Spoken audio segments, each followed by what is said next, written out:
Hey guys, let's hear the audio test. Hey guys, can I hear myself? Hey guys. All right, let's hear the audio test. Okay, I heard enough. Audio's working.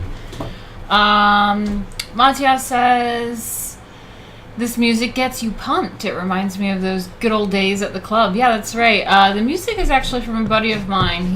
The link is in the description. It's intro music by Bass Meme on Bandcamp. I think I normally have a link for that, but he switches his name around sometimes, so I try to give him support as much as I can.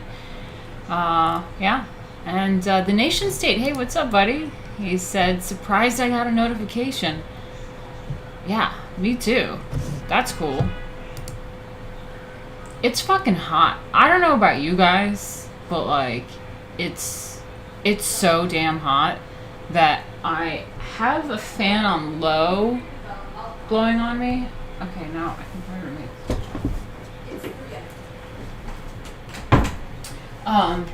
Yeah, I have this fan blowing on me, and I'm hoping that it's not bothering the audio too much, because if it's really pumping, then you can hear it and it's distracting and annoying. How hot is it? It's fucking hot. It's pretty cold here. Jay, California, it's cold? What are you talking about? You got air conditioner or something? You're probably one of those places where it's non-stop air conditioner. To be honest, I have air conditioner here, but it's probably one of those low energy ones, so it's still fucking hot. I gotta put this hair up soon because I can feel myself boiling already. And it was so hot that I just like cut up a giant t-shirt to just like be like airy. Oh, you got air conditioner. Yeah. See, that's the thing. So those places, man, it's like so hot out, but I still have to carry a sweater everywhere because it's like, God forbid I go on the subway or in a store and it's ice cold because of the air conditioner. Like, ridiculous. Oh, God. Anyway, so the weather is mixed here in London. Yeah, I mean, I've been in England and it has straight up rained for like as long as like I could remember. I was like, I don't remember the last time I saw the sun. It was seriously non-stop gloom. It was depressing. That's probably why I gained weight. Although St. Albans is really lovely. I did like St. Albans. And I think it was just like magical weather when I lived in St. Albans for some reason. There was blue skies in England, so weird. So today we are doing, hey Stephen 4X, what's up? So today is Etiquette Day. I think we did art history last time, so we'll get back to etiquette. We were talking about formal dinners and we were like in the middle of a chapter, so hey Eduardo, what's up? Stephen says we had 17 degrees here all day, blue sky. Don't know what that means. I can't really tell military time or Celsius. Anyway, so we were going over etiquette. We were at the formal dinners chapter, and we didn't finish it because, as you can see on the sides here, it is there's a million things. 64 degrees. Shit, that's nice, Stephen. It's like incredibly hot. It feels like it's like 1,000 degrees in this room right now. But yeah, there's a ton of stuff we got to go through, and I didn't even list everything in this chapter because like you can't even read what's going on. This list just goes so long. So let's figure out what we're talking about. Yeah, that's right. Wash my hands before I eat. That sounds like a good idea. But before we start, I gotta show a little bit. So if you guys want to help me out, this is how I make my living. This is what I do. You can always do that by going to the streamlabs.com/Martina Markota TV link. It's this one right here. You can always just send me some PayPal too. It's this up here, martinamarkota@gmail.com. Matias says, by the way, congratulations on your stream with AZ. I saw part of it. I guess you're known as the Zatanna of Comicsgate from now on. All right, I'll take it. I like that. Sounds good. Cool. Okay, Eduardo, that's what I like to hear. Keep this stream on for the background. Just like chill, fun stuff. And it's always strange when I get comments that people are like, I like the material, but I wish you would condense it or whatever. And it's just like, this is a stream. This is how I make money. This is what we do. This is like going to be like a 2-hour thing where we just have fun, have a laugh, go through stuff, be entertained. I might stop and just tell a story or something. So this is kind of what we do. Oh my god, yeah, you guys are talking about the Maxim thing. I figure I'll just like whip up a picture of a girl that beat me on Maxim. I guess we'll do that right now. Didn't want to have to go there, but you guys brought that shit up right away, so. Okay. Just take a good look here, okay, ready? Take a good look at this, right? Without the glasses. I can't see shit now. So, just take a look.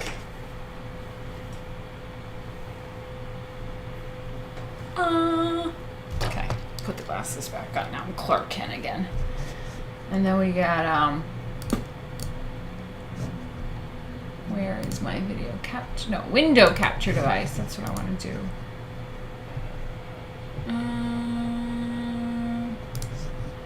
Nope. Alright. So, yeah. That's who beat me. The Maxim competition. Let's do this again. I'll take my glasses off again. Just, give you a little bit of that. I can't see anything. Now we both look the same. I just see a darker skin and a lighter skin chick with dark hair. Red shirt, white shirt. I can't see any facial features. But yeah, that's what's happening right now. So yeah, that's what happens when you pay to play. Tried. Figured it was worth a shot, but these girls got someone to pay a lot more money. So that happened. Let's see. There's another picture we got going on. This is always a good shot. This is always a good shot of her. You know? Okay. I mean, you know. I mean, where are we?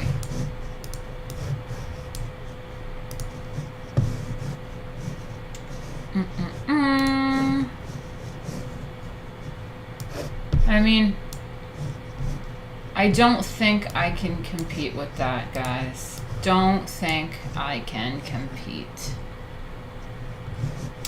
So, yeah, that's what happened. So that's that. Whatever.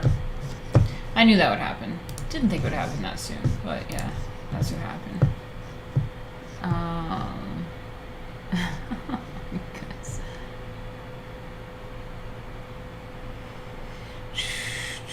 Butterface magazine. Yeah, it's alright. I knew that would happen.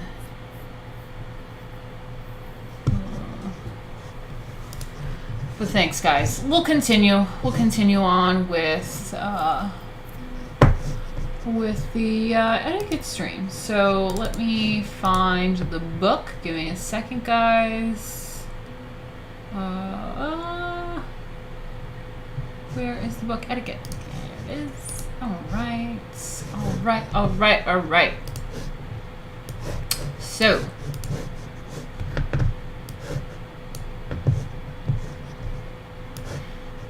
So yeah, last time I did read about this, the dinner table of yesterday, but I think that it was a better starting off point to continue with that again. And I liked where to leave off about this, but many women order trimmings rather than food. Men usually like food. That was a good place. That was a good place to just stop. And I figure we'll continue from there. But yeah, guys, don't forget, Maxim didn't work out, so you can always help me out. Help me reach my goal, and you can do that by going to streamlabs.com/Martina Markota or doing the super chats or something. That'd be great. Thanks. Okay, so the dinner table of yesterday, all of us old enough to remember the beginning of this century. This book was published in 1922, so...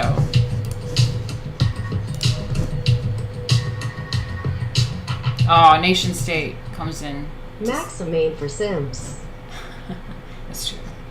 It's true. I mean, like, I knew it. It was one of those, like, Instagram ads that was like, join the Maxim competition. And I knew that it was one of those things where it's just really cringy and corny. And it was, like, pay to play. And that's how Maxim makes their money, because they're not really like much of a thing anymore. So this is kind of the thing that they stretch out, I think, all year. And just, like, rake in the money from the Sims. So whatever, I'd rather get the money directly, but I thought that maybe we could all band together and do the free votes. But thank you, Nation State, you're always so great. I really appreciate it.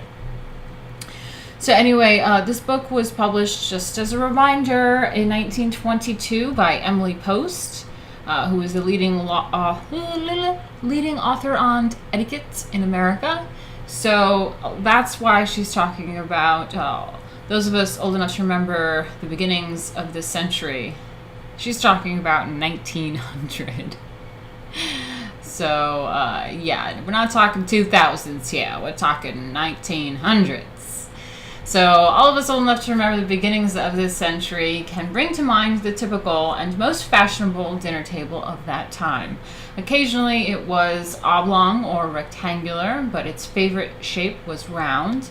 and a thick white damask cloth hung to the floor on all sides. Often as not, there was a large lace centerpiece, and in the middle of it was a floral mound of roses. Often as not, there was a large lace centerpiece, and in the middle of it was a floral mound of roses, like a funeral piece, exactly, usually red.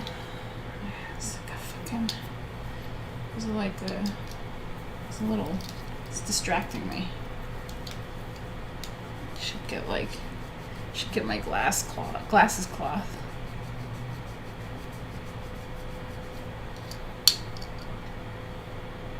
It's fucking annoying me lately. Mr. Stocks and Bonds makes another appearance. Yeah, that's right, Jay. Can't believe you remembered that.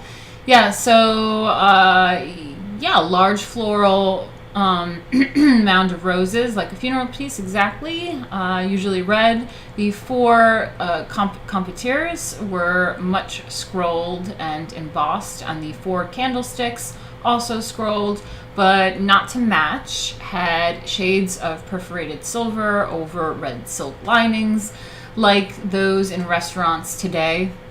Yeah, not today anymore. And this is like 100 years ago, and there was a gas drop light, thickly petticoated with fringed red silk. The plates were always heavily jeweled and hand painted, and enough forks and knives and spoons were arrayed at each place for a dozen courses. The glasses numbered at least 6, and the entire table was laden with little dishes and spoons. There were olives, radishes, celery, and salted nuts in glass dishes, and about 10 kinds of sugar plums in 10 different styles of ornate and bumpy silver dishes. And wherever a small space of tablecloth showed through, it was filled with either a big apostle spoon or Dutch ones crisscrossed. I mean, I kind of like that concept of just this big feast where, like, every single thing on the table is just covered in some sort of dish and food. What are you guys talking about? Mattia says, if a girl who acts like a dog can make 6 figures monthly, why wouldn't a maximum cover girl contest get the same advantage? This is what society has come to. That's true. 1922. Wow, that explains those puns. Yeah, exactly. But yeah, I kind of like that style. And she goes on to say that when this is published in 1922, then it became a little bit more simplified, the tables, only putting what you need on the table. But I kind of like the idea of a really opulent, formal dinner table with just dishes of things filled in them on every single inch of the table. That sounds fantastic. I want to go to that dinner. So let's take that shit back to the 1800s, baby. Bread was always rolled in the napkin and usually fell on the floor. And the oysters were occasionally found already placed on the table when the guests came to dinner. Loading a table to the utmost of its capacity with useless implements, which only in rarest instances had the least value, would seem to prove that quantity without quality must have been thought evidence of elegance and generous hospitality.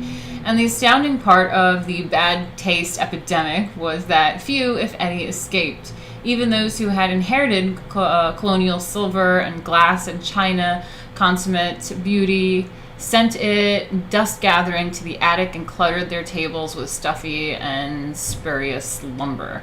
But today, 1922, 100 years ago, the classic has come into its own again, as though recovering from an illness. Oh, I love this. I think I quoted this on Twitter. So it says, as though recovering from an illness, good taste is again demanding severe beauty of form and line, and banishing everything that is useless and superfluous. I may just tweet that again. Why not get some more people in this chat about the etiquette? So hold on a second while I do that.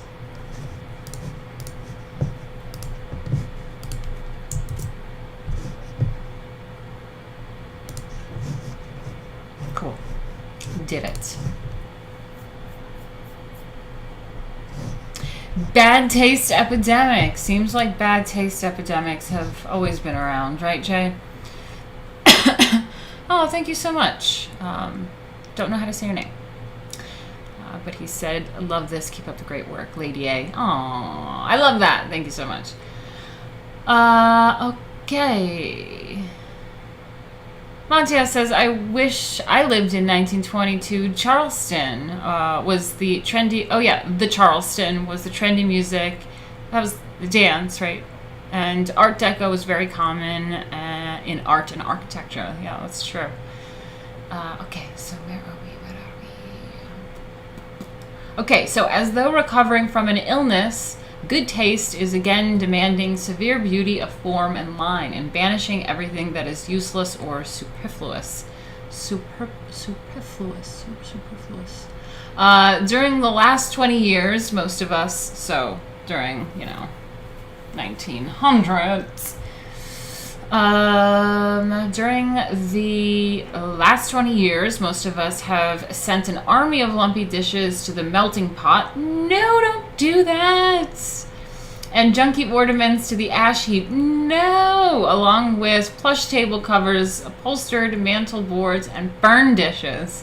Today we are going almost to the extreme of bareness and putting nothing on our tables not actually needed for use.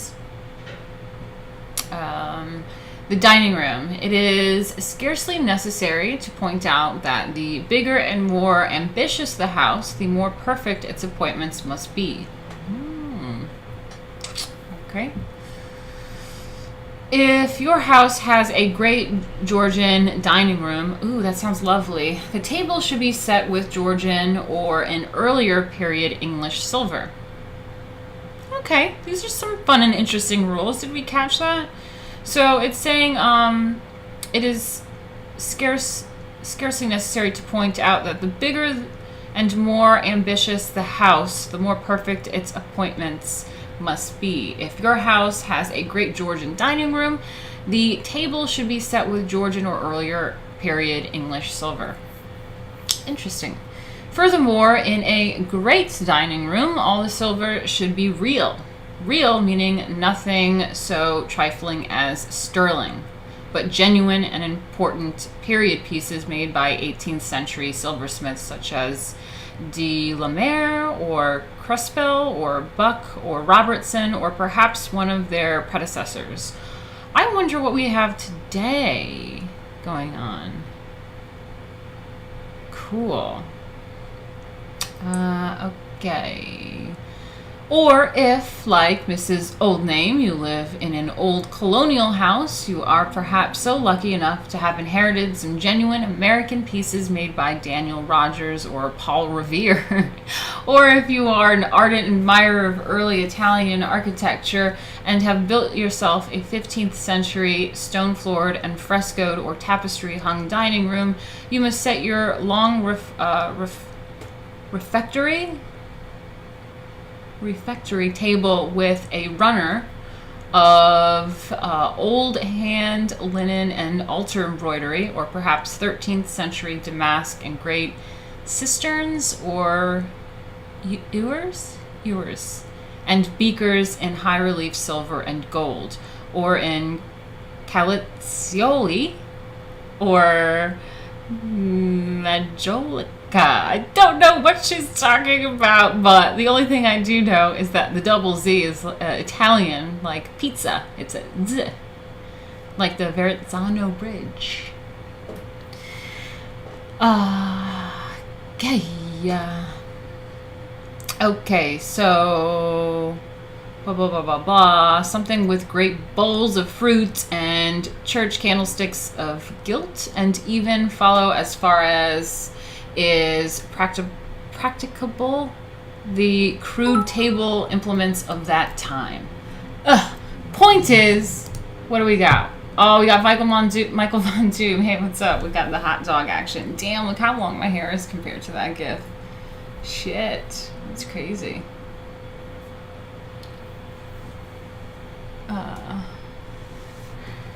I'm gonna let that GIF do its thing, but we have Gitmo Holiday says, Takes me back to my school days. I was trained as a, what is that? A patissier? A cook. A waiter for cruise liners. Didn't like it a bit. It's funny. Oh shoot, let me adjust my camera thing because I've got a different perspective going on right now. There we go, I think that's better. Okay. Oh, shit. Okay, so I think the point of it is that something about it being like appropriate to like your home and like the style of the dinner table that you set and like your silverware and stuff like that. There's a way to kind of like what's appropriate and how to match it and stuff. Oh, we got another hot dog gift. Sounds cool. Ooh, the Studi. Okay, I think that's a new donor. I've seen you around, but yeah, you're not the regs. Thank you so much. I really appreciate that. Awesome. You guys are helping me reach my goal. You can always do that by going to streamlabs.com/Martina Markota TV. Thanks.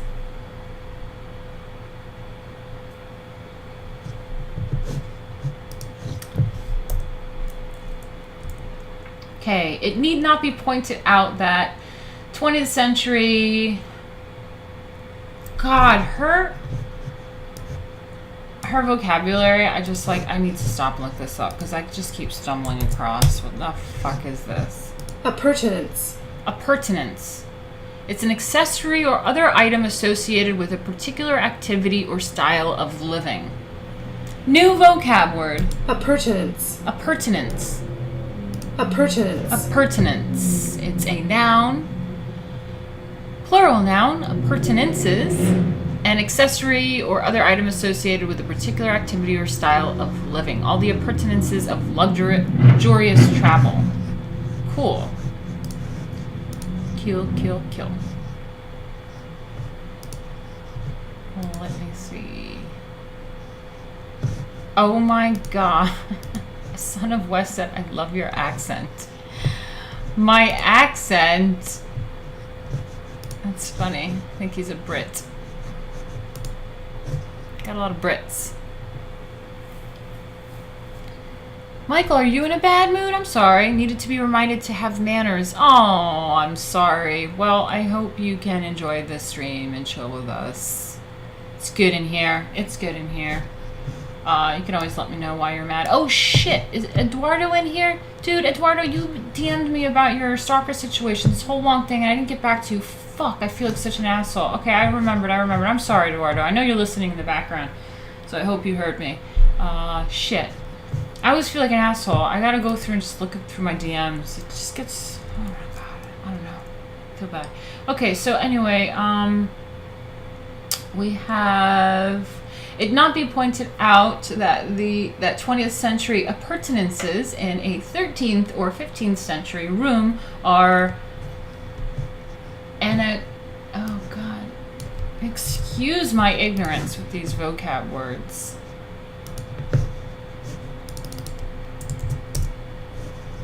Anachronism. Anachronism.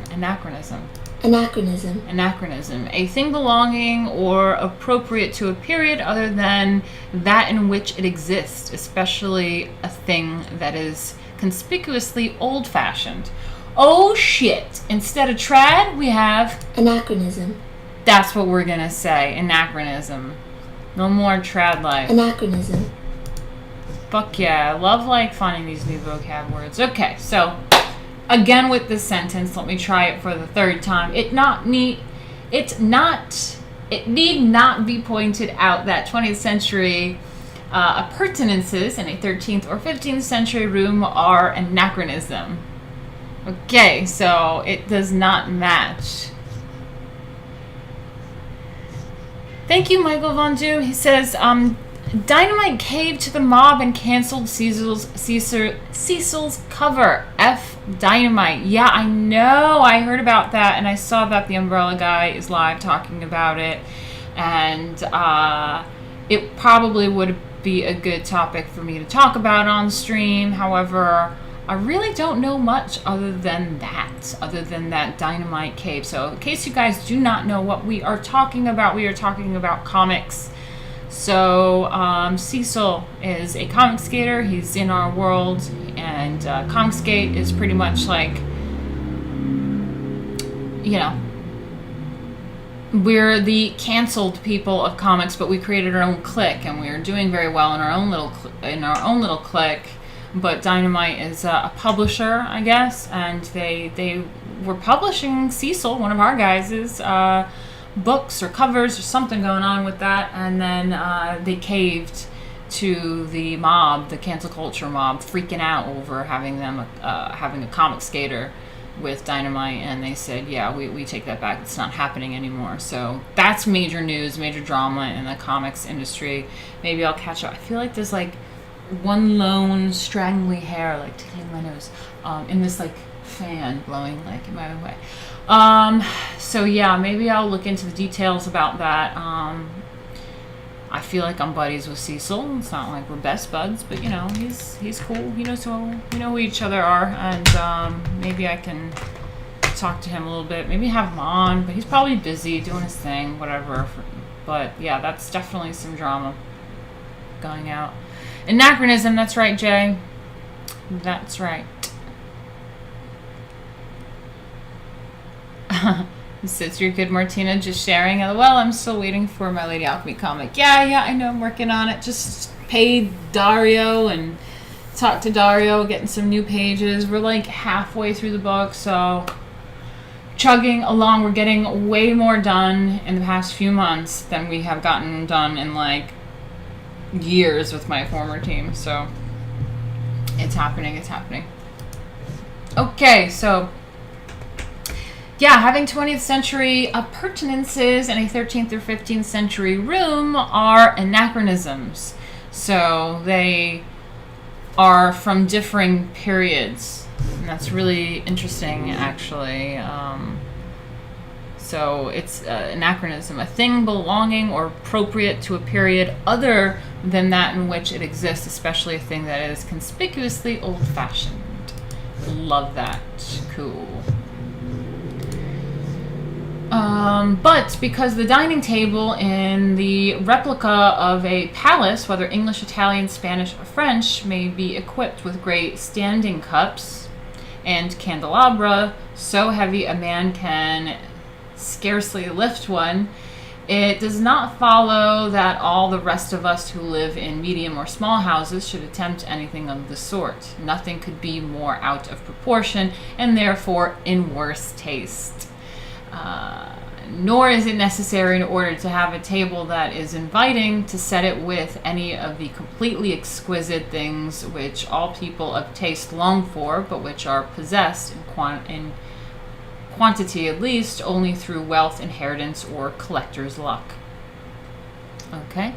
Hey, Sam Jarvis, what's up? Okay, a pleasing dining room at limited cost. Okay, I think most of us are interested in that. Enchanting dining rooms and tables have been achieved with an outlay amounting to comparatively nothing.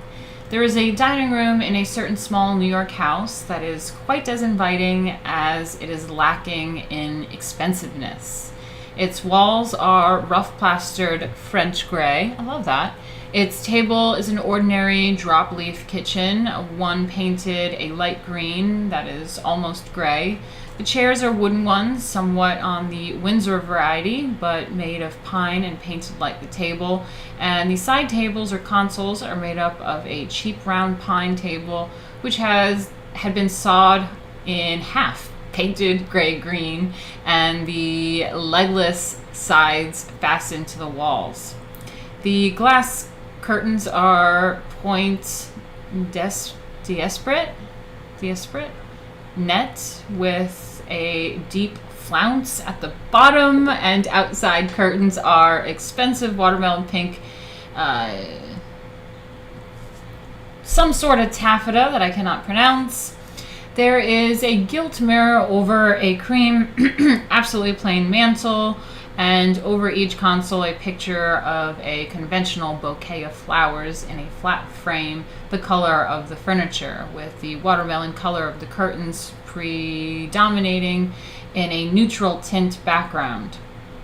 The table is set with a rather coarse cream-colored linen drawwork centerpiece, a tea cloth actually, big enough to cover all but 3 inches of the edge. In the middle of the table is a glass bowl with a wide turnover rim holding deep pink flowers, roses or tulips, standing upright in glass flower holders as though growing. In midwinter, when real flowers are too expensive, porcelain ones take their place. Oh, that's interesting. Unless there is a lunch or dinner party. The confitures are glass urns, and the only pieces of silver used are 2 tall Sheffield candelabra at night without shades.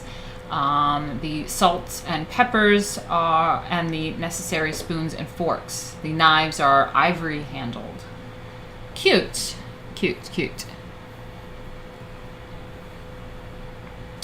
Okay, so whenever we talk about etiquette, people are they automatically always think about setting the table. Setting the table, which fork to use, things of that sort. So we are finally at the point of this etiquette book where they're talking about setting the table. So that's fun. I'm fucking burning up. I'm gonna try to open this door. Hold on. Ugh. I'm trying to let that air conditioner air in. It's still so hot. Fuck. Oh god. Let that air in. How are you guys doing? Okay, so we are setting the table. Everything on the table must be geometrically spaced. Ooh. Hey, cats. Stop fighting. Hey. I'm hissing at my cat.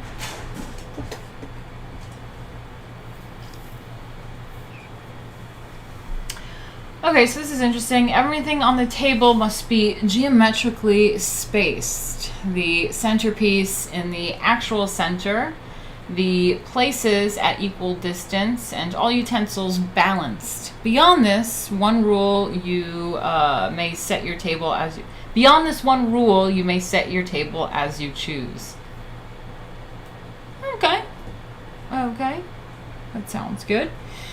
If the tablecloth is of white damask, which for dinner is always good style, a felt must be put under it. To say that it must be smooth and white in other words, perfectly laundered, is as beside the mark as to say that faces and hands should be clean. Okay, got it. So, smooth and white, laundered. If the tablecloth has lace insertions, it must on no account be put over satin or over color. Ooh, I love these like fun little rules. Like I do. I think they're just like interesting. In a very important dining room and on a very large table, a cloth of plain and finest quality damask with no trimmings other than a monogram or crest embroidered on either side is in better taste than one of linen with elaborations of lace and embroidery.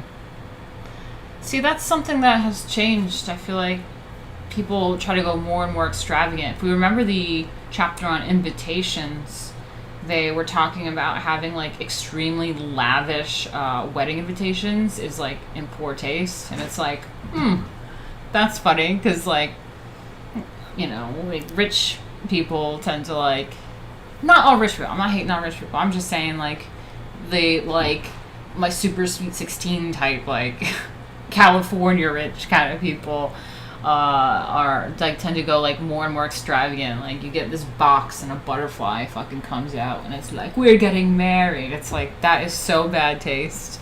It's terrible.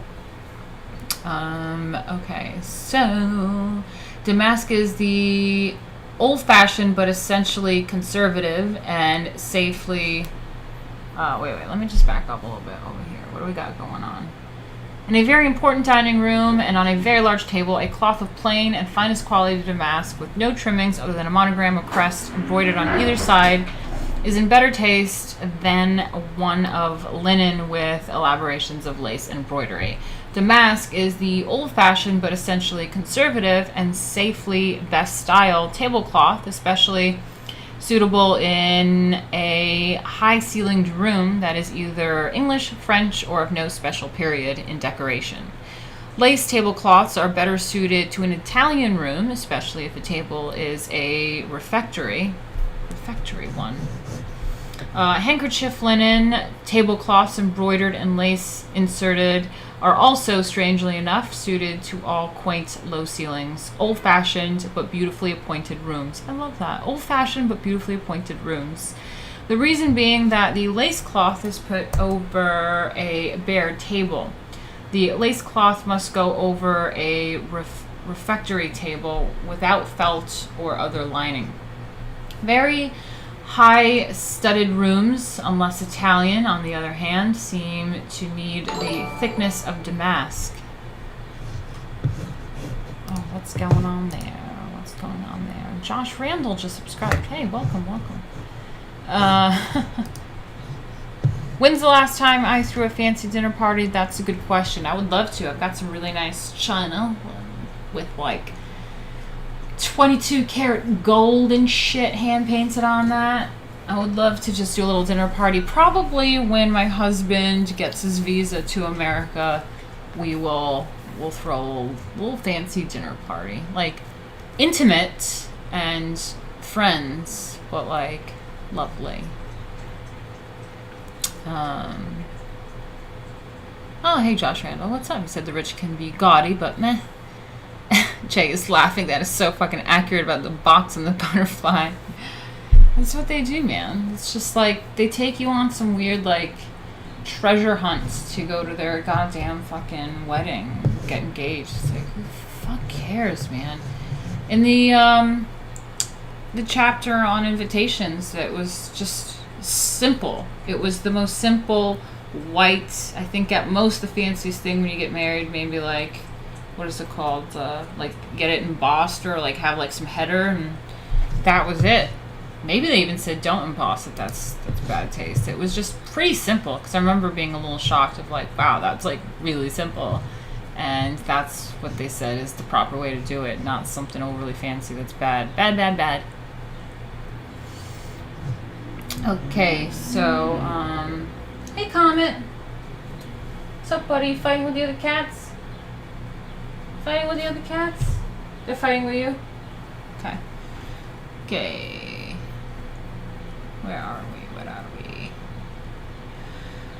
Very high studded rooms, unless Italian, on the other hand, seem to need the thickness of damask. To be sure, one that... Hold on a second.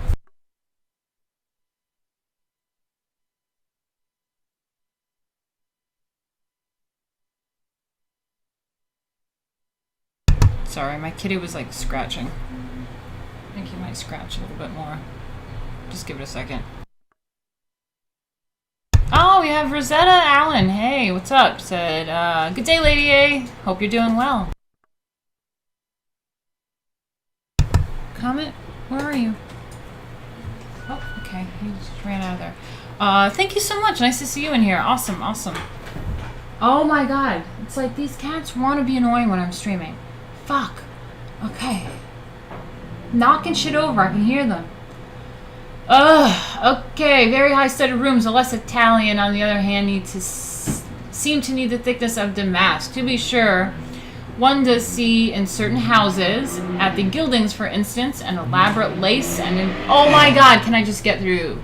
Can I just get through it? Motorcycles and cats and shit. At the Gildings, for instance, an elaborate lace and embroidery tablecloth put on top of a plain one. Fucking cats! What are you running around for? What are you doing? What the fuck are you guys doing? Comment.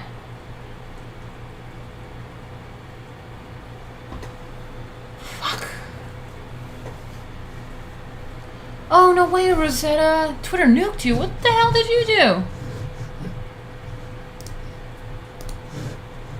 That's pretty crazy. Yeah, sure. Go ahead. Email me, darling. No worries. How did you even know I was streaming? You're not on Twitter. That's crazy. Okay, so for instance, at the Gildings, an elaborate lace and embroidery tablecloth put on top of a plain one, which in turn goes over a felt. But this combination is always somewhat overpowering, whereas lace over a bare table is light and fragile. Okay, so I get that. So they're talking about, you have there's a plain tablecloth, then you put the lace one over it, then you have like some felt things like over it. It's just like too much. But you have like that nice wooden table, and then you put the lace over it. You can see that nice wood. It's light. You have that like lace over it. So yeah, I see that. I get that. I like that. Another thing, very ornate, large, and arabesque designs. Wow, I've never seen the word arabesque outside of ballet. And arabesque designs, no matter how marvelous as examples of workmanship, inevitably produce a vulgar effect. Wow.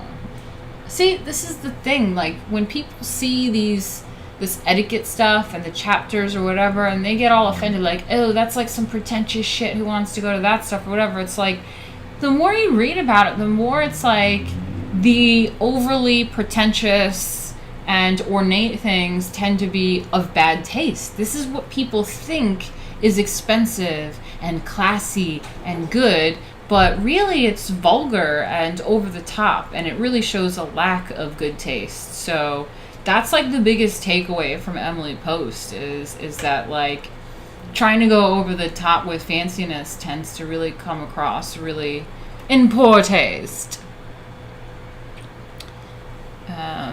Josh Randall says Italian aesthetics are very beautiful to me. That's interesting. Yeah, I never really thought about the table setting being Italian or French or what have you, or American or English. And so that's really interesting. This is fun, and for us that embrace like our heritage and westernization and Europe or whatever, like to hone in on even our table settings, like our dining rooms, our decor being of a certain ethnicity is interesting, and I kind of like that. It brings that's what culture is. When we talk about culture, Josh Reynolds says gaudiness does bother me, though. That's exactly right. The gaudiness, that's the word, is like people think that's what wealth and opulence are about, but it's really not. That's like the fake. Remember that chapter that I read about the imitation and the genuine? That's what it is. People have an idea in their head what something like is that is supposed to be grand or expensive or something, and they do this over the top shit, and it's actually not at all. It's pretty poor taste.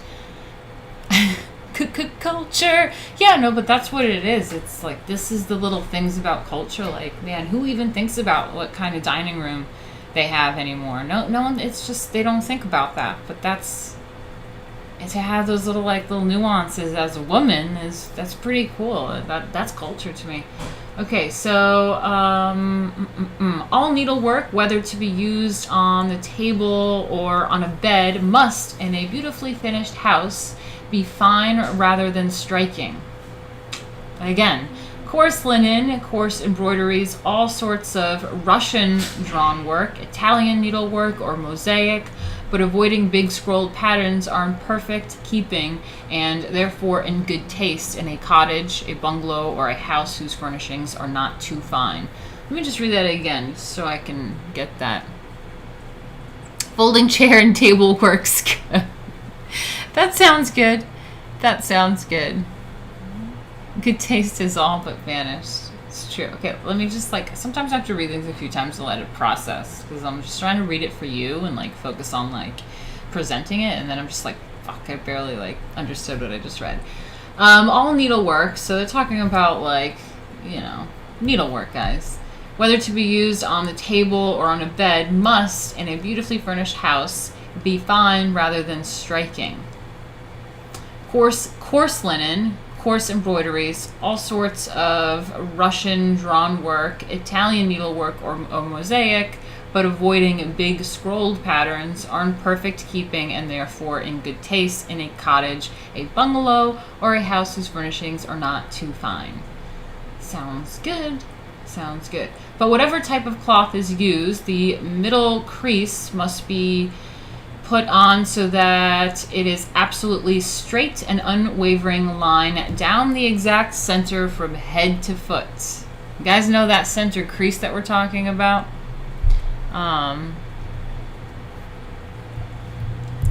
Rosetta said, I love culture, but proper culture is in class, not the way modern people use it. Exactly. Yeah, so you knew that crease in the middle of that cloth at that table. I think that's what they're talking about. So, but whatever type of cloth is used, that middle crease must be put on so that it is an absolutely straight and unwavering line down the exact center from head to foot. If it is embroidered one, be sure the embroidery is right side out. Next goes the centerpiece, which is always the chief ornament. Usually this is an arrangement of flowers in either a bowl or a vase, but it can be any one of the almost unlimited variety of things. Flowers or fruit in any arrangement that taste and ingenuity can devise, or an ornament in silver that needs no flowers, such as a covered cup or another word I don't know, epergon?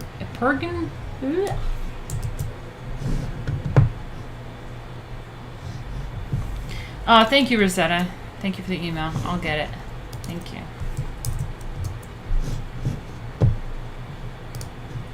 Okay, let's see what word, how to say this.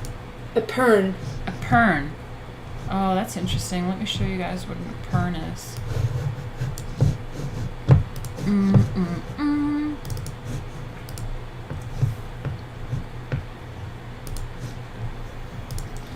There we go. We got an epern. This is what an epern is.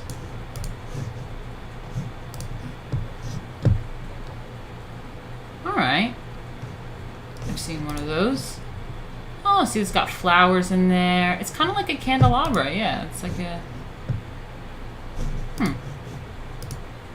That one's interesting. Ooh, look at that one. Whoa.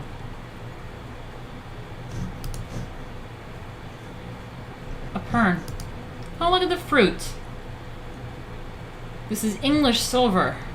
Plate, cut glass, a pern centerpiece. Holy shit, 1,400 British pounds.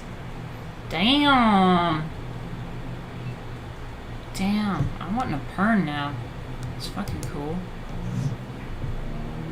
An impressive George III silver epern, London, 1808, by William Pitts on eBay. This is $44,000. Holy shit.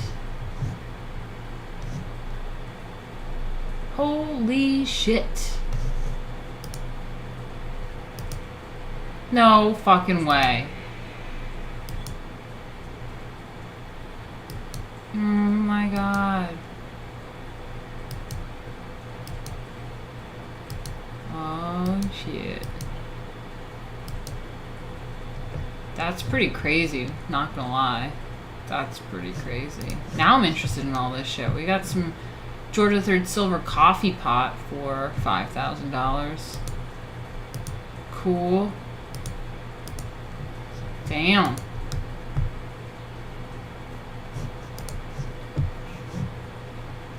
Cool. $4,000. $3,600 for Victorian William Hunter London coffee and tea set, 1884 in sterling silver. Cool. I'm into it. Alright, let's switch this back up again.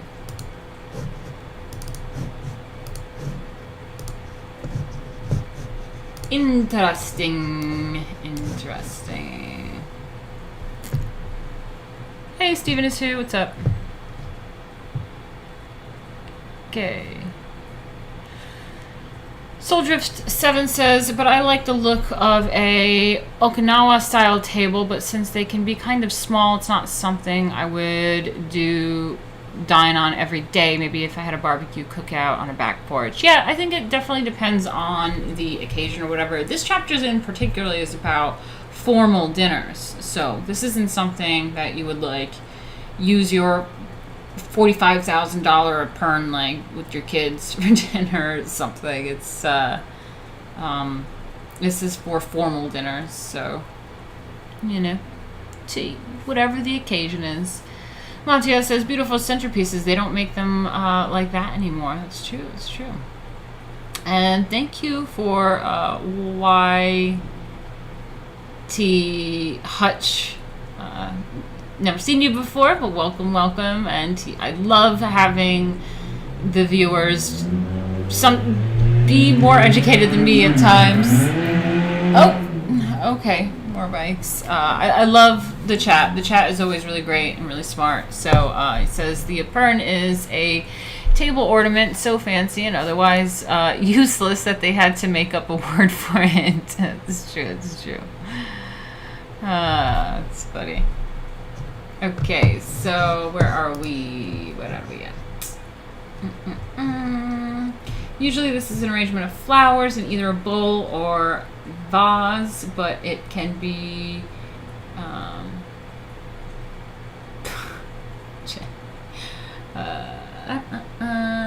either a bowl or a vase, but it can be any one of the almost unlimited variety of things, flowers or fruit in an arrangement that taste and ingenuity can devise, or an ornament in silver that needs no flowers, such as a covered cup or an apern, which, however, necessitates the use of fruit, flowers, or candy.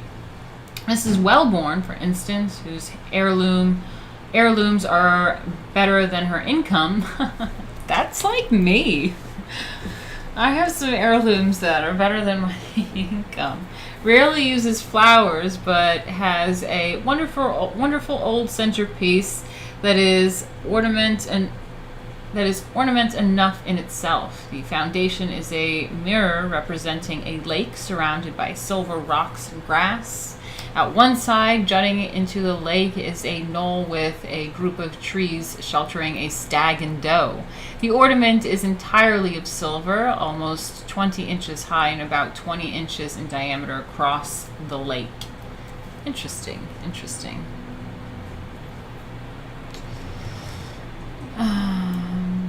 Okay, let me see. Nathan says sometimes I'm better educated. Yeah, we all have different like strengths and stuff. Sometimes like I know things, sometimes each one of you has something unique to say that I didn't know or others didn't know. It's great. Daniel says on good taste, should check out South Korean tea etiquette. It was fascinating to learn from a class in a traditional etiquette school. The green tea boiled and cooled with perfect time was amazing. That sounds interesting. I'm screen capping that. Cool. Thanks, Daniel. For sure. Yeah, the tea drinking is totally different in Western culture in England than it is in Asia and stuff. When I studied abroad in China, I have some little Chinese sets that they're very, very tiny little things, and they have their own things, and they drink the tea just like little shots at a time, and it's very watered down, like that oolong tea or something. It's not dark like the British tea. It's very watered down, and they just like will chit chat and just take little shots and get that caffeine like that. It's cool. I need to turn the light on now. I need a light. Hold on. Okay, we got music going on now out there. Okay. A pern.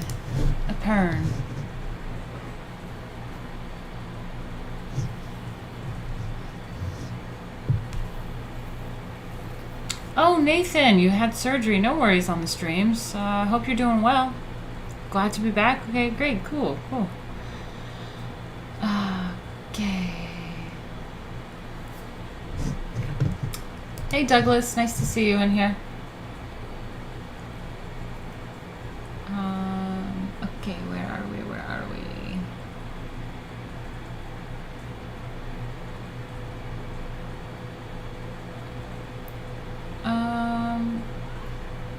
Did I fuck up where we were?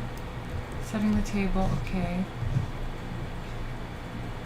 Mrs. Wellborn, for instance, whose heirlooms are... Okay, yeah, got it, okay. The Normans have... the Wellborn, Mrs. Wellborn has that beautiful giant centerpiece whose heirloom is,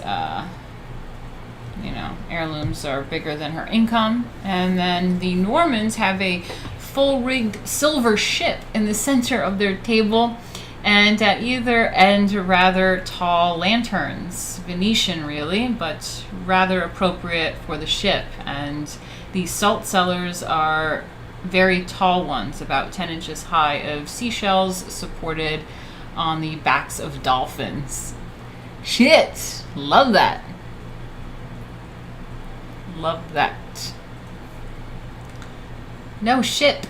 Not shit. The Normans have a full-rigged silver ship, like a battleship, in the center of their table, and on either side tall lanterns. Venetian, really, but rather appropriate to the ship. And the salt cellars are very tall ones, about 10 inches high, of seashells supported on the backs of dolphins. However, to go back to table setting, a cloth laid straight, then a centerpiece put in the middle, then 4 candlesticks at the corners about halfway between the center and the edges of the table, or 2 candelabras at either end halfway between the places of the host and the hostess and the centerpiece. Candles are used with or without shades. Fashion at the moment says without, which means that in order to bring the flame well above people's eyes, candlesticks or candelabras must be high, and the candles as long as the proportion can stand. Longer candles can be put in massive candlesticks than in fragile ones, but whether shaded or not, there are candles on all dinner tables, always. Okay, so that formal dinner always has to have the candles. So there's like I said, there's the tablecloth, the centerpiece, and then there's like between, like halfway, you need 2. You need like a set. You need a set on the either side of the tables, like halfway between the centerpiece and the host and hostess. Always 2, a set. Okay, let's see. Longer candles can be put in massive candlesticks. But whether shaded or not, there are candles on all dinner tables, always. The center drop light has gone out entirely. Electrolaires in candlesticks were never good style. I want to know what this is. Hold up. Let me see this. Love looking up this shit.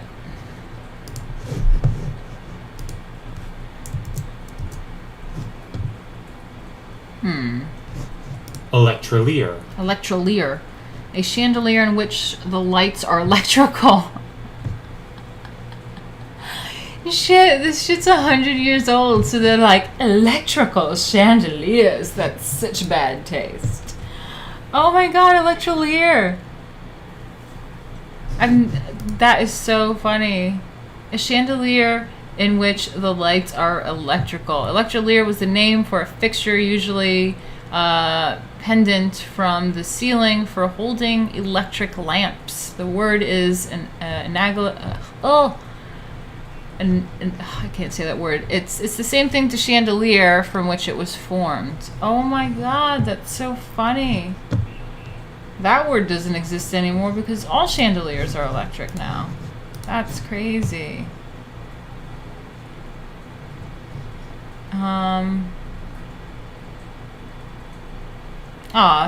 Thanks, James. Yeah, you should see Peep Me. It's pretty. Electrolier, also known as a simple light bulb. That's funny. Those dolphin candlesticks sound dope, though.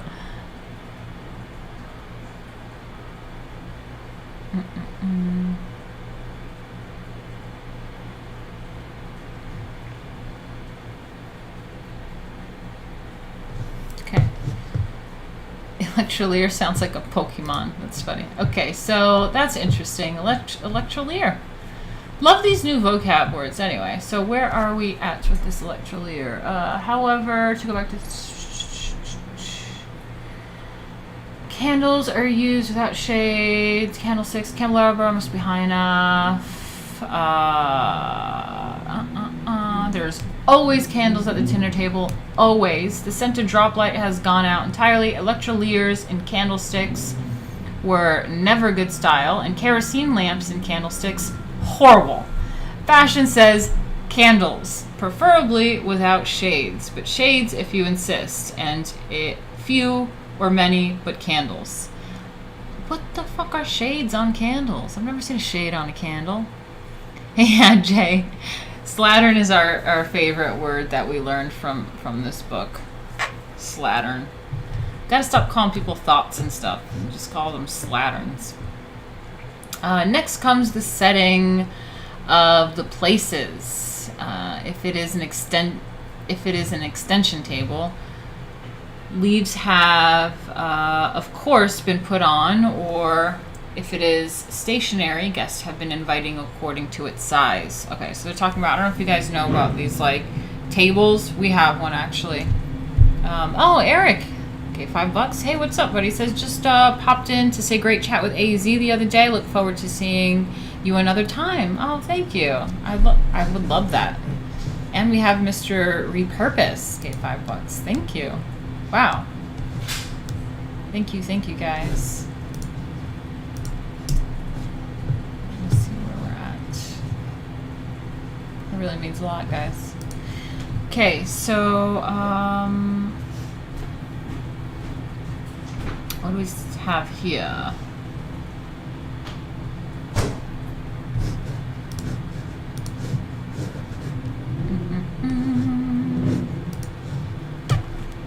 Okay, so we're talking about candles on a table, then the place settings, if it's an extension table. So, yeah, I have this table that is in storage right now. It's pretty crazy. It was actually where The Sopranos filmed and shot with this table. So it's this big wooden, heavy table thing, and it has those inserts. So you can shrink the table, and you can, like, pull it out and then put in, like, inserts and make the table bigger. So they're talking about if there's an extension table or you have the appropriate size of guests for your table. The distance between places at the table must never be so short that guests have no elbow room and that the servants cannot pass the dishes properly. When the dining room chairs are very high-backed and are placed so close as to be almost touching, it is impossible for them not to risk spilling something over someone. On the other hand, to place people a yard or more apart so that conversation has to be shouted into the din made by everyone else's shouting is equally trying. About 2 feet from plate center to plate center is ideal. If the chairs have narrow or low backs, people can sit much closer, especially at a small round table, the curve of which leaves a spreading wedge of space between the chairs and the back, even if the seats touch at the front corners. But on the long straight sides of a rectangular table in a very large and impressive dining room, there should be at least a foot of space between the chairs. Cool. The inserts are called leaves. Yeah, that's what they were saying for sure. Cool. Okay, setting the places. The necessary number of plates with the pattern or initials right side up are first put around the table at equal distances, spaced with a tape measure if the butler or waitress has not an accurate eye. Then on the left of each plate, handled towards the edge of the table and prongs up, is put the salad fork.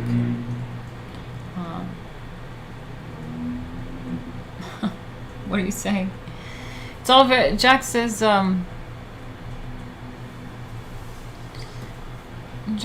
all very well and nice to have a big table, as Emily Post suggests, but try hosting Christmas dinner in a terrace house as a working class family in England. Tiny table and emergency chairs. Well, that's what she's saying about the round table. I mean, it's not always grand and big. She does talk about more of an intimate thing. She kind of has it spread out, but she was talking about the round table. You can place them touching because there's more elbow room. But when you have like the square table, you're kind of like stuck between people. But yeah. Shush, Jack. Shush. Not everything is about the working class, okay? Even the working class can dine nice and go to a nice event, okay? Yes. This isn't dinner. This isn't a dinner table, okay, for the family. This is a formal dinner, okay, guys? So if you want to host a formal dinner, I don't know, a wedding or whatever people want a formal dinner for. Jack, when you come to America, we can have a formal dinner. This isn't just your regular dinner night. Nation state said, constantly saying sorry to each other whilst trying to move an inch. Believe me, I've been there. Okay, fine, guys. Where are we? Okay, we were setting the places, the necessary number of plates with the pattern or initials right side up are first put around the table at equal distances, spaced with a tape measure if the butler or waitress has not an accurate eye. Then on the left of each plate, handle towards the edge of table and prongs up is put the salad fork.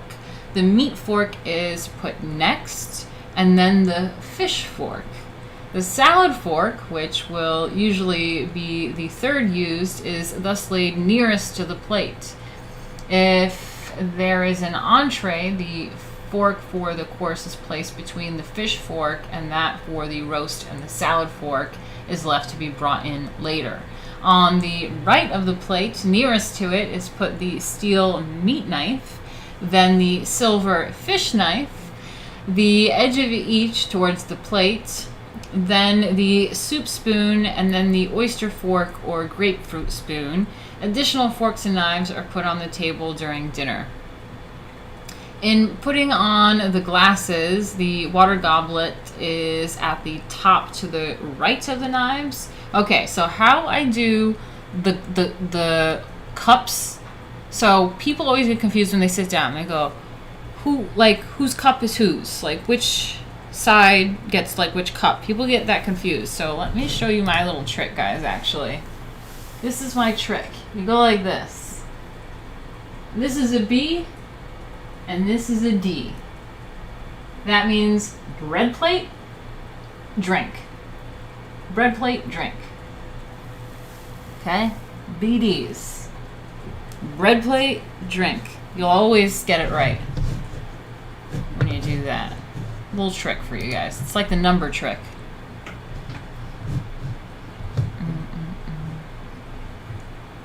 Soup spoon respecter, says Josh Randall.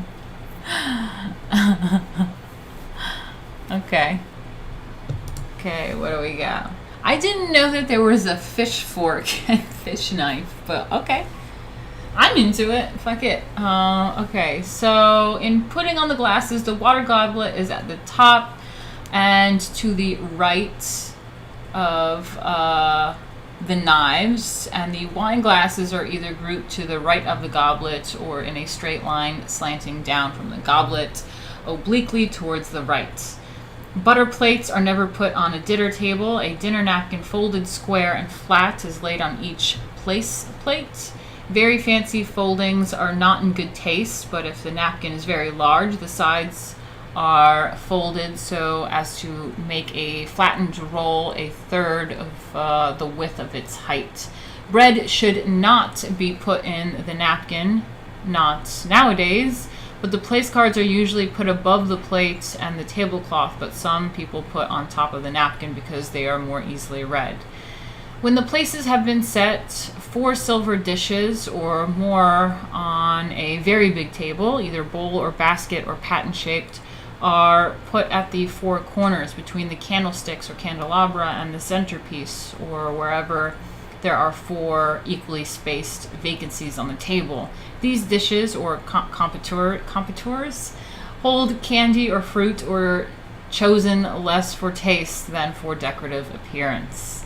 On a very large table, the 4 competitors are filled with candy, and 2 or 4 larger silver dishes or baskets are filled with fruit and put on alternately with the candy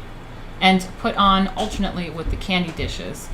Flowers are often put in 2 or 4 smaller vases in addition to a larger and dominating one in the center. Sorry, I'm just distracted because I walked by. Okay, sorry. Flowers are often put in 2 or 4 smaller vases in addition to a larger and dominating one in the center. Okay, so you got that center flower piece, and then there's like additional little smaller flowers around the table. Okay, cool. I know I'm gonna get in trouble for explaining the dishes for doing that. God.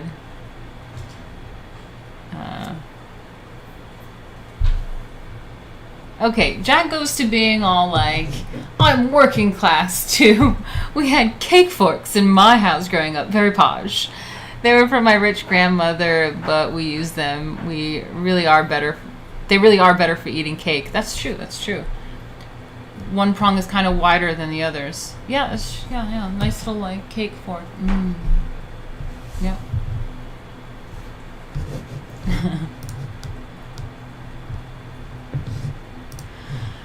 All right, where are we?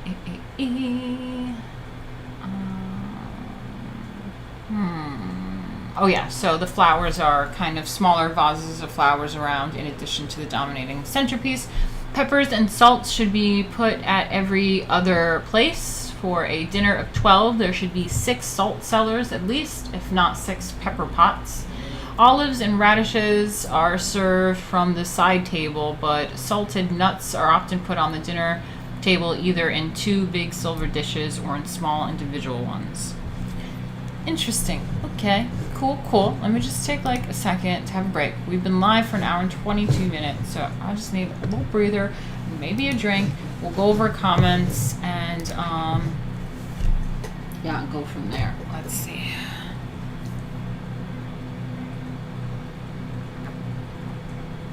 I actually made some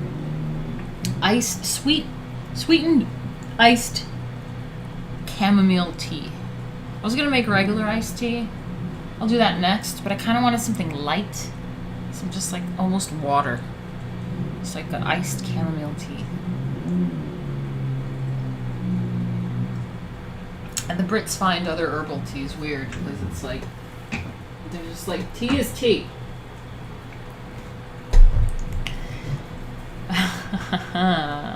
Jay, the dislikes.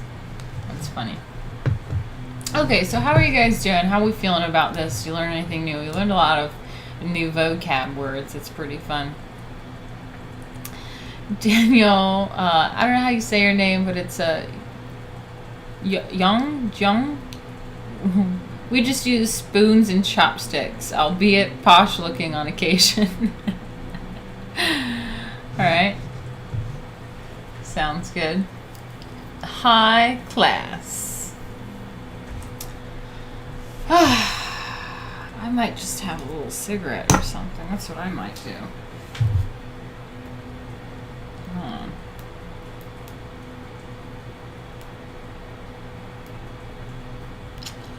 Alright. We'll roll up. We'll have a little etiquette of rolly situation. Get your paper. Get your bag of tobacco. Oh, Josh Randall, they are 2 haters that dislike every single time I stream. There's always the same 2 dislikes. And we all know who those 2 dislikes are from. So that's what that's about. Rolling up a fag, I see. That's right, Jay. How do you know that lingo? You know that lingo. And then you just give a little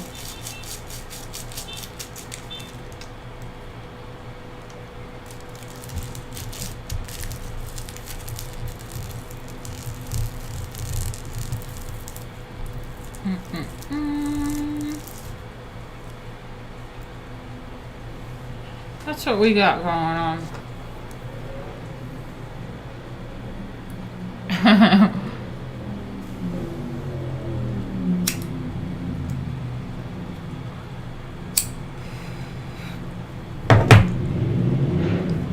Yeah, I got the John right.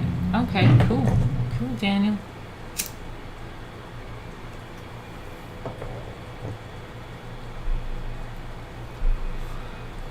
Whew. Okay, how are you guys? I'm losing a little people because I'm just fucking chilling. Might have to go to the bathroom, do a commercial break. What else is new?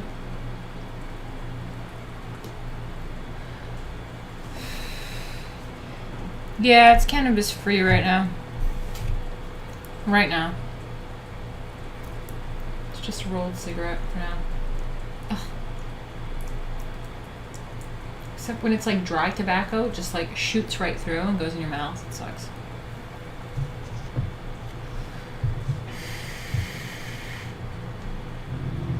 Oh my god, Stephen is here.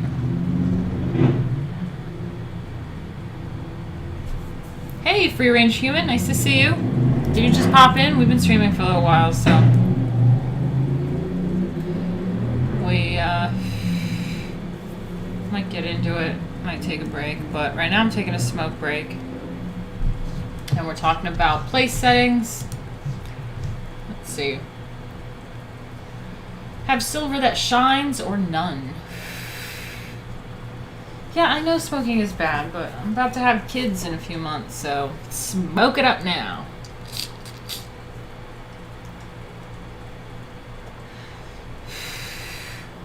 It's funny too, because like, I don't know, I do like everything bad, but for some reason I got them.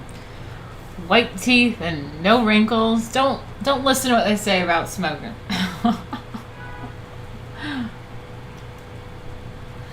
My trick about my skincare, though, I have people ask me. Most of you guys are men in here right now, but maybe Rosetta or someone in here that wants to know this. But I get asked about my skincare routine. It's basically, I don't wash my face with soap. Soap is really damaging to your skin. That's why you guys get wrinkles. It's that soap. And the sun. I stay away from the sun. And, yeah, I do not do direct sunlight on my face. I do not like that at all. I freak out. And then, I don't wash my face with soap. I wash my face with oil. It's called the oil cleaning method. So, I'll rub, like, baby oil, or if you have olive oil, or whatever. You rub that shit on your face, and it just melts the oil off. So if you guys know art, if any of you guys, like, paint, and you do any, like, any sort of painting, whether it's art or you paint walls, you know what a paint thinner is, or like how to like get rid of paint off of something. You basically have to use like a similar substance to what it is. So let's say if you're working with watercolors, you can wash watercolors with water because it's water based. If you are using oil paint, then you cannot use water or even soaps to wash off oil paints. You need an oil base to dissolve that oil, melt that oil. So it's the same with your face. Your face has oils, it has dirts, and especially if you wear makeup, makeup is oil based. So you want to melt all the oil and dirt and makeup off of your face with another oil. And then you take a rag and put it under hot water, warm water really, not too hot, and then you can just like wipe all that oil off. And it just comes clean off and it feels so good. You like don't even need lotion afterwards. It's just really, really nice. It feels really great. And that's how I clean my skin off. I do not use soap.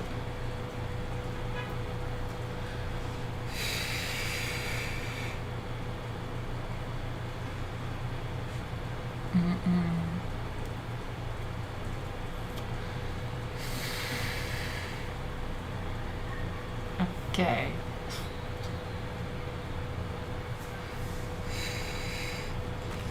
Yeah, the thing is about the oil that you choose, it has to be, I don't know how to say this word, but it's non-comedogenic. So basically it's a fancy word for, doesn't clog your pores. So there's some oils that does clog your pores. You don't want to use coconut oil, or there's certain, you have to look up if it's non-comedogenic. And I know that baby oil is non-clogging. Olive oil I think is pretty good. I'll put olive oil all over. I'll put it in my hair, everything. Yeah, I put that I got olive oil right here. Pull up. I have it on me right here. I hope I didn't ruin this olive oil because I feel like it changed color. Maybe it got too much sun. But I got the Cello olive oil. This is from my buddy Martin. He's on Twitter. This is his family. You see that the Croatian checkers. It's that Croatian olive oil. So that's awesome. That's some good ass olive oil right here. I hope I didn't ruin it. Shit. I feel like I kind of did. Anyway. Okay, so let's get back and do it a little bit. I do have to go to the bathroom, but I might just wait a little. We've been on for an hour and a half. And don't forget, let me show a little bit. Don't forget to help me reach my goal. This is what I do for a living right now. And you can always help me by going to the link that's up here somewhere and in the description, streamlabs.com/Martina Markota TV. Yep.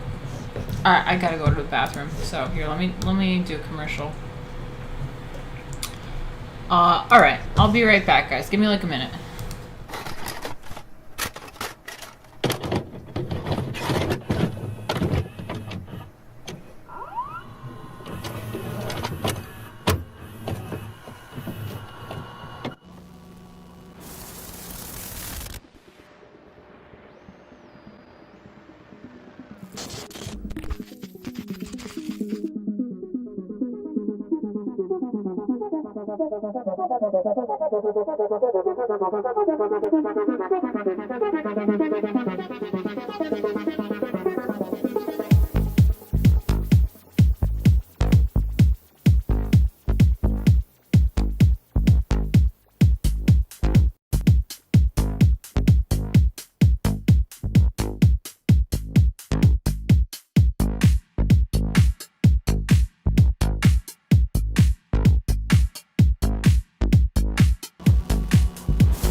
All right, back.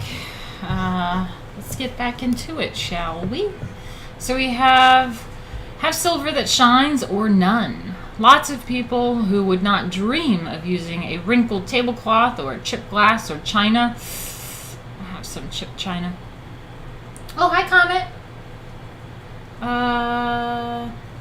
Seem perfectly blind to dirty silver. Silver that is washed clean of food, of course, but so dull that it looks like jaundiced pewter. Jaundiced pewter. Don't put any silver on your table if you can't have it cleaned. Indefinitely rather than every ornament of glass or china. And if knives and forks have crevices in the design of their handles that are hard to clean, buy plain plated ones or use tin. Anything is better than yellow-faced, dirty finger-nailed silver. The first thing to ask in engaging a waitress is, can you clean silver? If she can't, she would better be something else. Of course, no waitress and no single-handed butler can keep silver the way it is kept in such houses as the Worldlies, nor is such perfection expected.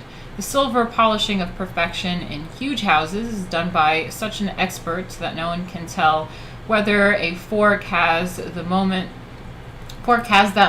been sent from the silversmith or not.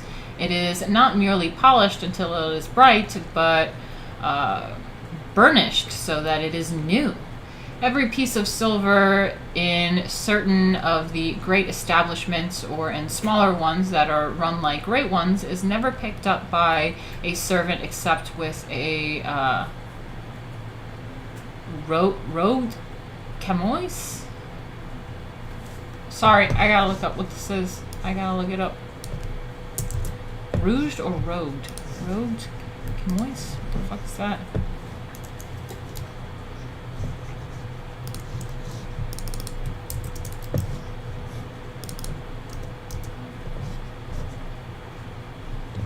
Rouge. Rouged. Okay, so it's rouged. Chamois. Chamois. What is that? It's an agile goat antelope with short hooked horns found in mountainous areas of Europe from Spain to the Caucasus. I don't think that's what we're talking about. But anyway, okay. Chamois.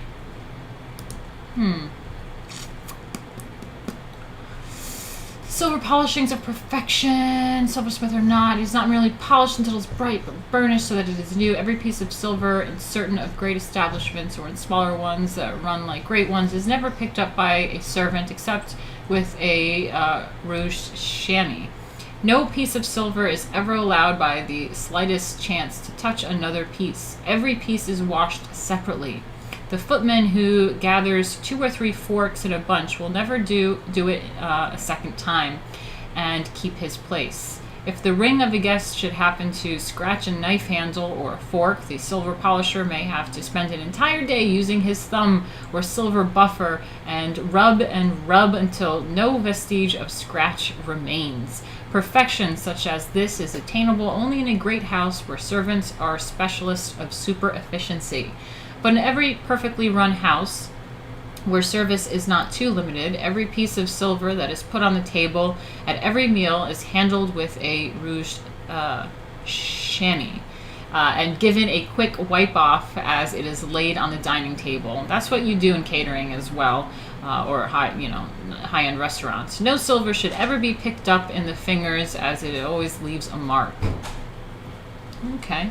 And the way moderate households, which are nevertheless perfectly run for their size and type, have burnished silver is by using not more than they can have cleaned. So that's the thing. It's about being able to sustain it. If you have a really big house, really big parties, and you have that waitress, that butler, like the silver polisher, like that's his one job. If you remember when we were talking about all these different positions for events and stuff and maintaining a household, you have like everyone for a specific job. But then there's the smaller household where the jobs need to be shared and dealt with accordingly, but it's always you have enough to handle what it is that you have. In view of the present high cost of living, including wages and the consequent difficulty with a reduced number of servants of keeping a great quantity of silver brilliant, even the most fashionable people are more and more using only what is essential, and in occasional instances are taking to China. People who are lucky enough to have well-stored attics these days are bringing treasures out of them. But services of Swansea or Lowestoft or Spode, while easily cleaned, are equally easily broken, so that genuine 18th century pieces are more apt to see a cabinet rather than dinner. But the modern manufacturers are making enchanting sets that are replicas of the old. These tea sets with cups and saucers to match and with a silver kettle and tray are seen almost as often as silver services in simple houses in the country as well as in the smaller apartment in town. Cute. That's right, Daniel. The polisher must be OCD. Joe says that he can play the OCD role. Damn. How much money to take care of cutlery? Yeah. In this context, chamois is a piece of soft cloth. Yeah, that's right. That's right. Okay. Don'ts in table setting. Okay. Don't put ribbon trimmings on your table. Satin bands and bows have no more place on a lady's table than have a chop house appurtenances. Pickle jars, ketchup bottles, toothpicks, and crackers are not private house table ornaments. Crackers, ooh, we got a little something. Oh, we got a new subscriber. Awesome. Ooh. Okay. So, pickle jars, ketchup bottles, toothpicks, and crackers are not private house table ornaments. Crackers are passed with oyster stews and with salad, and anyone who wants relishes can have them in his own house, though they insult to the cook. At all events, pickles and tomato sauces and other cold meat condiments are never presented at the table in a bottle, but are put in glass dishes with small serving spoons. That's correct. Okay, yeah, I get that makes sense. Nothing is ever served from the jar or bottle it comes in, except certain kinds of cheese. Bar-le-duc, preserves, only sometimes, and wines. Pickles, jellies, jams, olives are all put into small glass dishes. I love that. I love that. Saucers for vegetables are contrary to all etiquette. The only extra plates ever permitted are the bread and butter plates, which are put on at breakfast and lunch and supper above to the left of the forks, but never at dinner. The crescent-shaped salad plate made to fit at the side of the place plate is seen rarely in fashionable houses. When two plates are made necessary by the serving of game or broiled chicken or squab, for which the plate should be very hot at the same time as the salad, which is cold, the crescent-shaped plate is convenient in that it takes a little room. A correct and very good serving dish for a family of two is the vegetable dish that has a partition dividing it into 2 or even 3 divisions so that a small quantity of 2 or 3 vegetables can be passed at the same time. Oh, I love that. Napkin rings are unknown in fashionable houses outside of the nursery, but in large families where it is impossible to manage such a waste as 3 clean napkins a day entail, napkin rings are probably necessary. In most moderately run houses, a napkin that is unrumpled and spotless after a meal is put aside and used again for breakfast. But to be given a napkin that is not perfectly clean is a horrid thought. Yeah, that kind of is. Perhaps, though, the necessity for napkin rings results in the achievement of the immaculate napkin, which is quite a nice thought.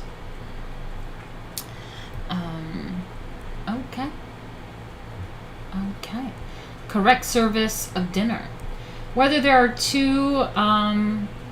okay, so hold on. Daniel said something about... that's interesting on crackers. They are also part of Korean tea etiquette. The counter bitterness, crackers or fruit. Okay, correct service of dinner. Whether there are 2 at a table or 200, plates are changed and courses presented in precisely the same manner. For faultless service, if there are many accompanied dishes, 2 servants are necessary to wait on as few as 2 persons, but 2 can also efficiently serve 8. Or with unaccompanied dishes, an expert can manage 8 alone, and with 1 assistant, he can perfectly manage 12. In old-fashioned times, old-fashioned, even older than this, in old-fashioned times, people apparently did not mind waiting tranquilly through courses and between courses, even though meat grew cold long before the last of many vegetables was passed. And they waited endlessly while a slow talker and eater finished his topic and his food. But people of today do not like to wait an unnecessary second. The moment fish is past them, They expect the cucumbers or sauce or whatever should go with the fish to follow immediately. And when the first servant hands the meat course, they consider that they should not be expected to wait a moment for a second servant to hand the gravy or jelly or whatever goes with the meat. No service is good in this day unless swift and, of course, soundless. A late leader of Newport society who had a worldwide reputation for the brilliancy of her entertainments had an equally well-known reputation for rapidly served dinners. 20 minutes is quite long enough to sit at a table, ever, is what she used to say, and what her household had to live up to. She had a footman who, about every 2 guests and any one dining room with her, had to cling to the edge of his plate or would be whisked away. One who looked aside or let go for a second found his plate gone. That was extreme, but even so, better than a snail-paced dinner. Yeah, I'm not too much of a fan of that. Don't, like, in my service expertise, in the service industry, you certainly didn't want to rush anyone, and you definitely don't want to leave just like a dirty done plate just sitting there while they're done for too long either. So you always kind of have to make like a judgment and then like ask if they're finished and take it away. But to remove things before someone is finished is oof. I don't think so. The dinner hour. In America, hold up. Okay, the dinner hour. In America, the dinner hour is not a fixture since it varies in various sections of the country.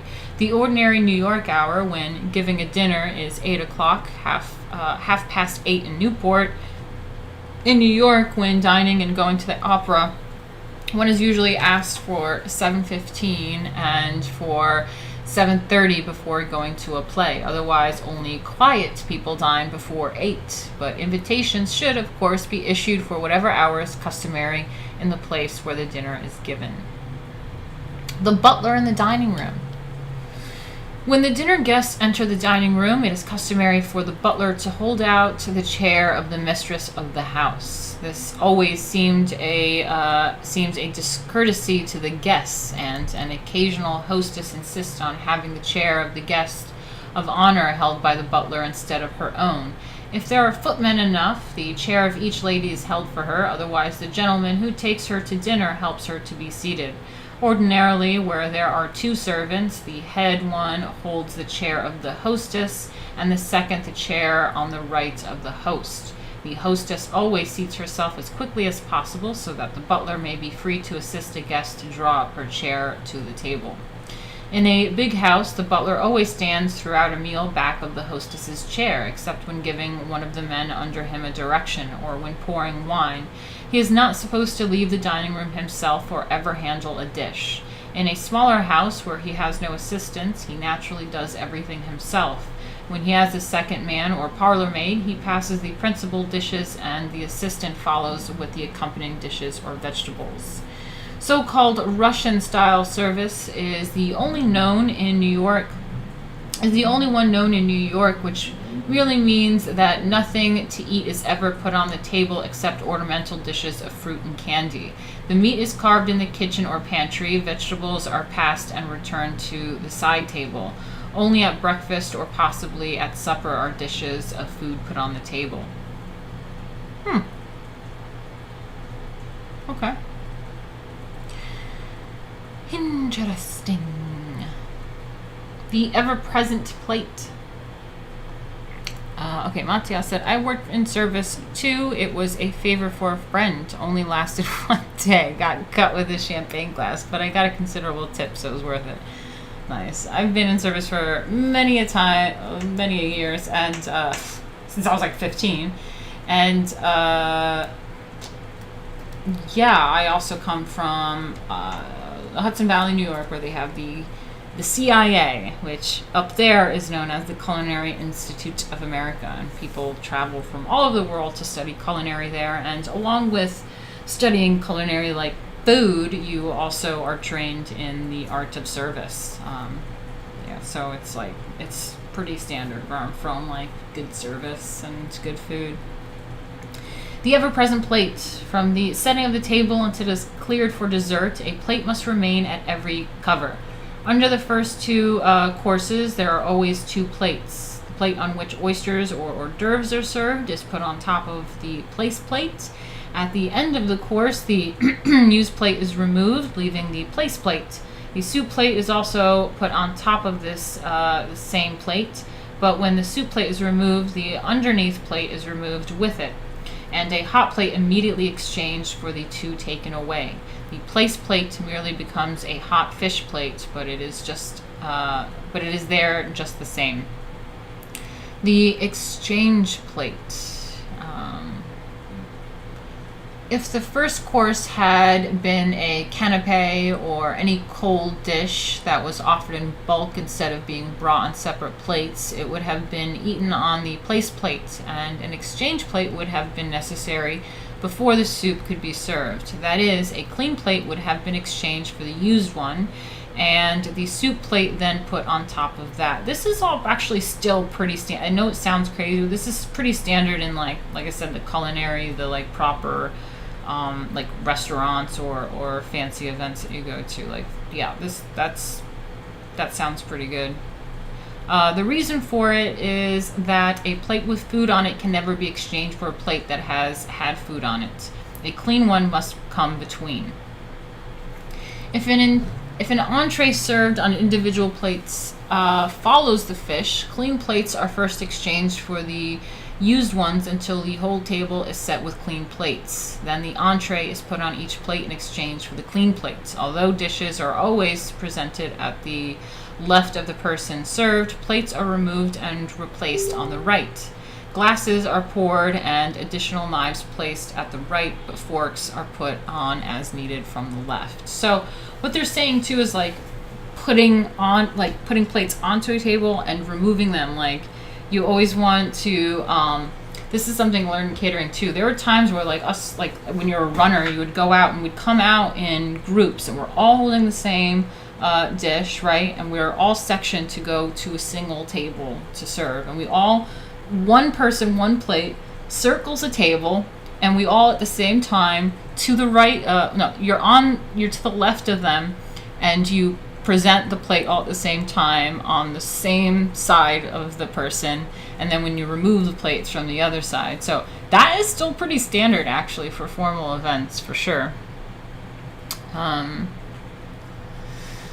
Okay, may the plates for two persons be brought in together. The only plates that can possibly be brought into the dining room, one in each hand, are for the hors d'oeuvres, soup, and dessert. The first two plates are placed on others which have not been removed, and the dessert plates need merely be put down on the tablecloth. But the plates of every other course have to be exchanged, and therefore each individual service requires two hands.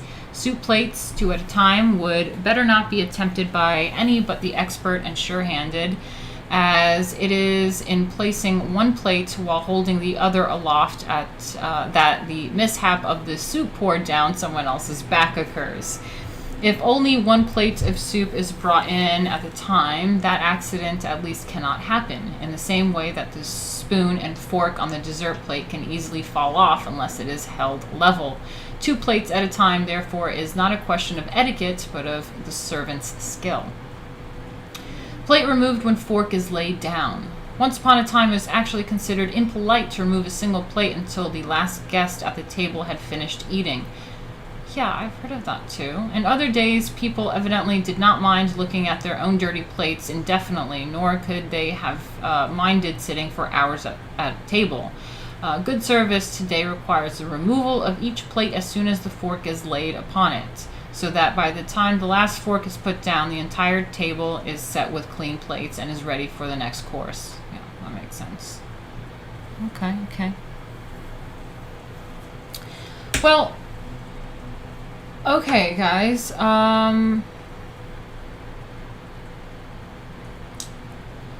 I mean, we've got 5 minutes left and it's 2 hours, so I may just end it there and we will continue on later. Let me see how much we've done, actually.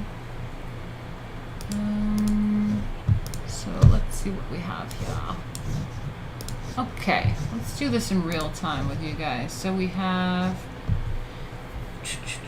not for the novice to attempt. A dinner is given at a great house. Dining room. Setting the table. All right, we're getting through it. We're getting through it. Yeah, we're now down here at filling double service and the order of table procedure. Oop. Maybe I should just finish off with that. Double service and the order of table procedure. At every well-ordered dinner, there should be a double service for 10 or 12 persons. That is, no hot dish should, if avoidable, be presented to more than 6 or 9 at the outside. At a dinner of 12, for instance, 2 dishes, each holding 6 portions, are garnished exactly alike and presented at opposite ends of the table. One to the lady on the right of the hostess, and to the other, the lady at the opposite end of the table. The services continued around to the right, but occasional butlers direct that after servicing the lady of honor on the right of the hostess, the host is skipped and the dish presented to the lady on his left, after which the dish continues around the table to the left to the ladies and gentlemen as they come. In this event, the second service starts opposite the lady of honor and also skips the first gentleman, which after which it goes around the table to the left, skips the lady of honor, and ends with the host. The first service, when it reaches the other end of the table, skips the lady who was first served and ends with the gentleman who was skipped. Oh, that's confusing. It is perhaps more polite to the ladies to give them preference, but it is complicated and leaves another gentleman as well as the host sitting between 2 ladies who are eating while he is apparently forgotten. The object, which is to prevent the lady who is second in precedence from being served last, can be accomplished by beginning the first service from the lady on the right of the host and continuing on the right 6 places. The second service begins with the lady on the left of the host and continues on the left 5 places, and then comes back to the host. The best way of all, perhaps, is to vary the honor by serving the entree and salad courses first to the lady on the left instead to the lady on the right, and continue the service of these 2 courses to the left. Whatever. A dinner of 18 has sometimes 2 services, but if very perfect, 3. There are 3 services. Where there are 3 services, they start with the lady of honor, and the 6 from her on either side continue to the right. Okay, sure, whatever. Anyway, new side job quest: silver polishing and 2 plating. Okay. Yeah, need to master the 2 plate skill. Okay. I can't wait till your next Roman art stream. Okay, yeah, that should be tomorrow. What's today? Sunday? Tomorrow we can do art stream. And we will continue on with Roman arts. Yay, that's fun. Good stuff. So let me know if you guys have any last questions or concerns or comments or super chats or Streamlabs to help me reach my donation goal. You can always go to streamlabs.com/Martina Markota TV. Let me give you that link. And,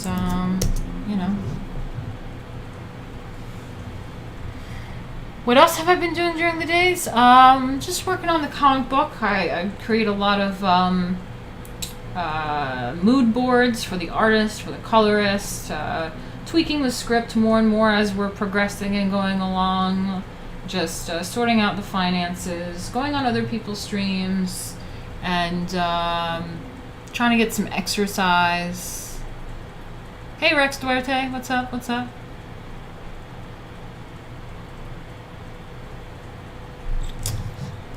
Yeah. Cool. Let me know.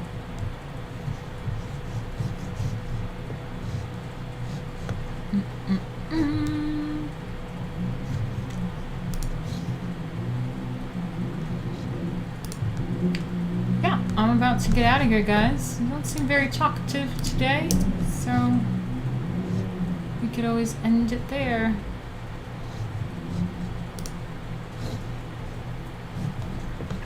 Hope you guys are well. We'll get into. You can hear the rooms, really? I didn't think they were that loud. Shit.